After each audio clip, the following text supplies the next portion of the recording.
ঈদযাত্রায় এবার নেই চিরচেনা ভোগান্তি। দীর্ঘ ছুটির প্রভাবে ঈদে বাড়ি ফেরাকে স্বস্তিদায়ক মনে করছেন সকলেই।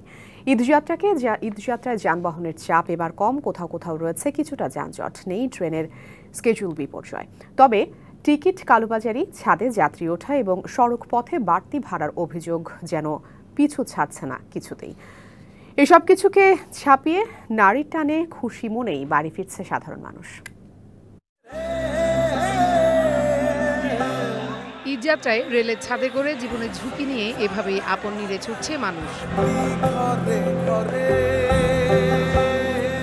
হাজারো তদারকি এবং সতর্কতা রেল কর্তৃপক্ষের, কিন্তু সবকিছুকেই পেছনে ফেলে আপন গন্তব্যে তাদের এই ছুটি চলাতেই যেন আনন্দ।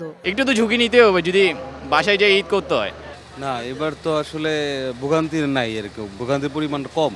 আর এই পরিস্থিতির জন্য টিকিট সিন্ডিকেটকে দুষছেন যাত্রীরা। আমরা সাধারণ জনগণ, আমরা টিকিট চাই, আমরা টিকিট পাই না, কিন্তু ব্ল্যাকে পাওয়া যায়।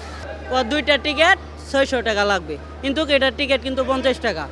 লোকবল কম থাকায় যাত্রী সেবায় কিছুটা কমতির কথা স্বীকার করেছেন রেল কর্মকর্তারাও। আরএমবি সদস্য, জিআরবি সদস্য সার্বক্ষণিক ছাদ থেকে যাত্রী নামানোর প্রচেষ্টা করতেছে, কিন্তু এরপরে ঈদের সময় যাত্রীর যে ফ্লোটা থাকে সেই ফ্লোর ক্ষেত্রে আমাদের লোকবল হয়তো সবসময় কাজ কমপ্লিট করে উঠতে পারে না। এদিকে শনিবার দিনভর রাজধানীর রাস্তায় ঘরমুখো মানুষের মিছিল দেখা গেলেও বাড়তি চাপ নেই সড়ক পথে। তবে অতিরিক্ত ভাড়া নেয়ার অভিযোগ আগের মতোই, যদিও বরাবরের মতো তা অস্বীকার করছে বাস কর্তৃপক্ষ। এখানে বলতে 1400 টাকা করে এসি বাসের টিকিট, কিন্তু আগে যেটা যেতাম এটা 800 করে ছিল। আমাদের যে ভাড়া বিআরটিএ সরকার কর্তৃক যে ভাড়া সে ভাড়াই নেওয়া হচ্ছে। তবে বাড়তি ভাড়া নেয়ার অভিযোগে বাস মালিককে জরিমানা করে ভোক্তা অধিকার সংরক্ষণ অধিদপ্তর। সন্ধ্যায় উপচে পড়া ভিড় ছিল সদরঘাটে। বাড়ি ফিরতে প্রতিযোগিতা করে লঞ্চে উঠতে হয় দক্ষিণ অঞ্চলের মানুষের। ভিড় ভাট্টা তো আছেই, কিন্তু লঞ্চের ভিতরে আসা যাওয়ার যে একটা জায়গা, কোনো শৃঙ্খলা নাই। যাতায়াতে তো মানুষের কষ্ট হয়, বই দেবে না, কেবিন পায় না।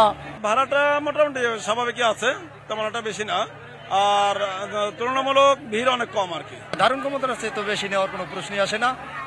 এই ধারণ ক্ষমতা যেটা আছে সেটাই তো হয় না এখন, ব্রিজ হওয়ার পরে। ঈদের আগে সাপ্তাহিক ছুটির দিনে যাত্রী বেড়ে যাওয়ায় সন্তুষ্ট লঞ্চ কর্তৃপক্ষ। Farhana Juthi, DBC news, Dhaka.